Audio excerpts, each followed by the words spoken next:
Varicose వెయిన్స్ని ఎట్లా cure చేస్తారు, అంటే ఎలాంటి ట్రీట్మెంట్స్ ఇస్తున్నారు?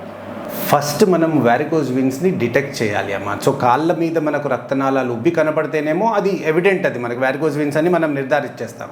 కానీ కొందరు పేషెంట్స్లో కాళ్ళల్లో స్వెల్లింగ్ ఉంటుంది, కాళ్ళల్లో రెడ్నెస్ ఉంటుంది. సో వాళ్ళకి అది హార్ట్ వలన, కిడ్నీ వలన, లేకపోతే ఏమన్నా వేరే అదర్ జనరల్ డిజీజెస్ వలన అనేది చాలా డౌట్స్ ఉంటాయి. సో ఇట్లాంటి పేషెంట్స్ ఎవరికైతే కాళ్ళల్లో నొప్పి ఉండడము, కాళ్ళల్లో బరువెక్కిన ఉండడము, లేకపోతే కాళ్ళల్లో ఎరుపు రంగు రావడం, నలుపు రంగు రావడము, సో కాళ్ళల్లో స్వెల్లింగ్ రావడం, ఇలా ఉన్న ఏ పేషెంట్స్ అయినా ఒక చిన్న simple test, Doppler test, so Venus Doppler అనేది చేస్తే కనుక అందులో ఈ రక్తనాళాలు కరెక్ట్గా రక్తం గుండెకు చేరవేస్తున్నాయా, లేకపోతే రివర్స్గా వస్తుందా, కింద సైడ్ కాళ్ళ సైడే వస్తుందా అనేది మనం నిర్ధారించి అది వారికోజ్ వీన్సా కాదా అనేది చెప్పొచ్చు. సో ఒక్కసారి దీనికి వారికోజ్ వీన్స్ అని నిర్ధారించాక చాలా సులువైన ట్రీట్మెంట్స్ ఉన్నాయమ్మా. మనకు 12 ఏళ్ళ ముందు చూసుకుంటే కనుక ఓన్లీ సర్జరీ ఉండేది. సర్జరీ అంటే మొత్తం కాళ్ళ మీద కట్ చేసి ఆ రక్తనాళాలు, చెడిపోయిన రక్తనాళాలను తీసి కుట్లు వేసేవారు. సో ఇట్లా చేసినందువల్ల పేషెంట్ ఒక 15 days బెడ్ రెస్ట్ తీసుకోవడము, తర్వాత కూడా ఇన్ఫెక్షన్స్ రావడము, తర్వాత మళ్ళీ రీఅకరెన్స్ రావడము, ఆ సక్సెస్ రేట్ అనేది చాలా తక్కువ ఉండేది. సో ఇవన్నీ బాధలు పడడం ఇష్టం లేకుండా చాలామంది పేషెంట్స్ వారికోజ్ వీన్స్కి ట్రీట్మెంట్ చేసుకోరు.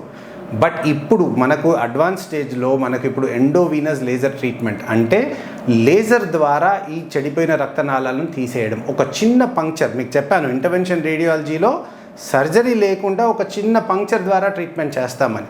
సో ఈ వారికోజ్ వీన్స్కి కూడా ఒక చిన్న పంక్చర్ ద్వారా ట్రీట్ చేసి అదే రోజు డిశ్చార్జ్ చేస్తాం.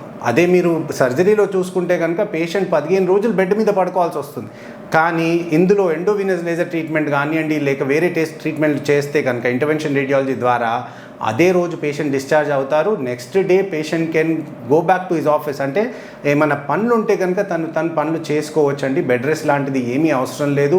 హాస్పిటల్ అడ్మిషన్ కూడా అవసరం లేకుండా చిన్న సూది ద్వారా ట్రీట్మెంట్ చేయవచ్చు. సో మేవెన్ మెడికల్ సెంటర్ ఎందుకు రావాలి అంటే, మేవెన్ మెడికల్ సెంటర్ 12 ఏళ్ళ ముందు it was the first centre to offer endovenous laser treatment for varicose veins. So varicose వీన్స్కి లేజర్ ట్రీట్మెంట్ అనేది ఇంట్రడ్యూస్ చేసింది మేవెన్ మెడికల్ సెంటర్ అండి. అదే కాకుండా అడ్వాన్స్మెంట్ అంటే ఇప్పుడు మనకు లేజర్ అనేది 10 ఏళ్ళ ముందు వచ్చింది. దాని తర్వాత ఎండోవీనస్ రేడియో ఫ్రీక్వెన్సీ అబ్లేషన్, దాని తర్వాత ఎండోవీనస్ మైక్రోవేవ్ అబ్లేషన్, దాని తర్వాత గ్లూ థెరపీ. సో ఇలా మోస్ట్ అడ్వాన్స్ టెక్నిక్స్ కూడా, అంటే మీకు US UKలోనే పొందవలసిన ట్రీట్మెంట్స్ కూడా మేవెన్ మెడికల్ సెంటర్ మనకి ఇక్కడ అందరికీ పేషెంట్లకి అవైలబుల్గా ఉన్నాయండి. తర్వాత వేరే ఏ క్లినిక్ అయినా, ఏ హాస్పిటల్కైనా వెళ్తే వాళ్ళ దగ్గర ఓన్లీ లేజరో, లేకపోతే రేడియో ఫ్రీక్వెన్సీ అబ్లేషనో, లేకపోతే మైక్రోవేవ్ మాత్రమే ఉంటాయి.